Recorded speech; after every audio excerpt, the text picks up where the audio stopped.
এই সুমা, কই তুমি? কার সাথে এত কথা বলতিছো? আরে পাশের বাড়ির টুম্পা ভাবি আসছিল, তার সাথে একটু কথা বললাম। 2 ঘন্টা বসে একটু কথা বলছো কেন? ভিতরে নিয়ে আসতা, তারপর কথা বলতা। আমি বলছিলাম, কিন্তু ভাবি অনেক ব্যস্ত ছিল তো তাই ভিতরে আসে নাই। কি ব্যাপার, তুমি অসময় শুয়ে আছো, ইফতারি বানাও নাই? রোজায় প্রচন্ড ধরেছে, ঠিক মতো দাঁড়াতেও পারি না, কি করে ইফতারি বানাবো? বুঝতে পারছি, আজকেও আমার বাইরে ইফতারি করতে হবে। তুমিও না অল্পতেই রাগ হয়ে যাও, 5 মিনিট দাঁড়াও, আমিও রেডি হয়ে আসতেছি। আম্মা জান, আমি বিয়ে করে নিয়ে এসেছি, এই যে আপনার বৌমা। এই আম্মারে সালাম করো। আসসালামু আলাইকুম আম্মা জান, আমাদের জন্য দোয়া করবেন। ওয়ালাইকুম আসসালাম। খুব সুন্দর বউ হয়েছে, দোয়া করি সব সময় সুখে শান্তিতে থাকো। আপনি শান্তিতে থাকতে দিলে অবশ্যই দোয়া কবুল হবে। অরুণ ভাই, ভাবিদের সাথে বদমাইশি করেন আর বোর কাছে আসলে ভদ্র হয়ে যান, কাহিনী কি? প্রতিটা মেয়েই জানে ভদ্র স্বামীরা বউকে ভয় পায়, আর আমি আমার বউর কাছে ভদ্র হয়েই থাকতে চাই। আজ তুই বাসায় আয়, বেলুন দিয়ে পিটাই তোর ভদ্রগিরি ছাড়াবো।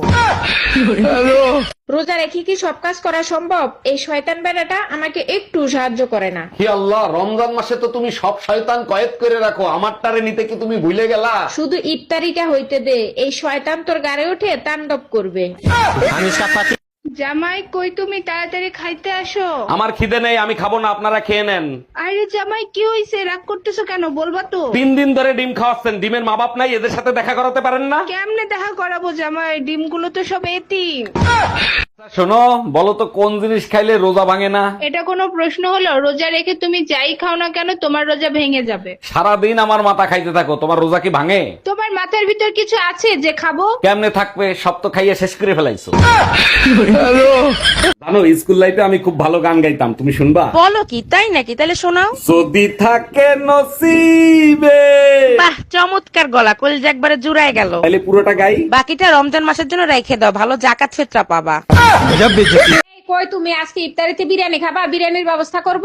বলো কি, ইফতারিতে বিরিয়ানি খাওয়াবা? শুনে মনটা ভরে গেল, বানাও। তাইলে তুমি এক কাজ করো, একটা দই আর একটা কোল্ড ড্রিঙ্কস নিয়ে আইসো। শুধু এইটুকি? 1 মিনিট দাঁড়াও, আমি এক্ষুনি নিয়ে আসতেছি। আচ্ছা শুনো, দই আর কোল্ড ড্রিঙ্কস এর সাথে 2 প্যাকেট বিরিয়ানি নিয়ে আইসো। স্বামী নামক মানুষটা তো আমার রক্তের কেউ না, পরের ছেলে। তাহলে উনার ফ্যামিলির লোকজনই উনাকে যখন খারাপ বলে তখন আমার গায়ে কেন লাগে? ভাই আপনি তো দিন দিন দুর্বল হয়ে যাচ্ছেন, ঠিক মতো খাওয়া দাওয়া করেন না। ভাবি, খাই তো অনেক কিছু, কোনোটাই কোনো কাজ হয় না, কি করি বলেন তো? এ ব্যাপারে আপনার রোমিও ভাইয়ের সাথে আলাপ করতে পারেন, সে ভালো বুদ্ধি দিতে পারবে। জিজ্ঞেস করছিলাম, ভাই বলল দুধ খাইলে শক্তি হয়, দুধ দেখলে হয় না। আমরা সেই দিল, দরজা খোলেন। দাদাকে খুলবো। আপনার সাথে কথা আছে। আপনারা কয়জন আছেন? 3 জন।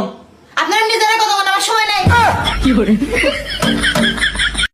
আচ্ছা ভাবি, শুনছি আপনি নাকি বাসর ঘরে চিৎকার দিছিলেন। বাসর ঘরেই প্রথম আপনার ভাইকে দেখি। বলেন কি, না দেখেই বিয়ে করছেন? যখন সে আমার ঘুমটা খোলে তখন আমি চোখ বন্ধ করেছিলাম। তারপর চোখ খোলার পরে কি দেখলেন? যারে টিকটকে ব্লক দিছিলাম সে বিয়ে করছে।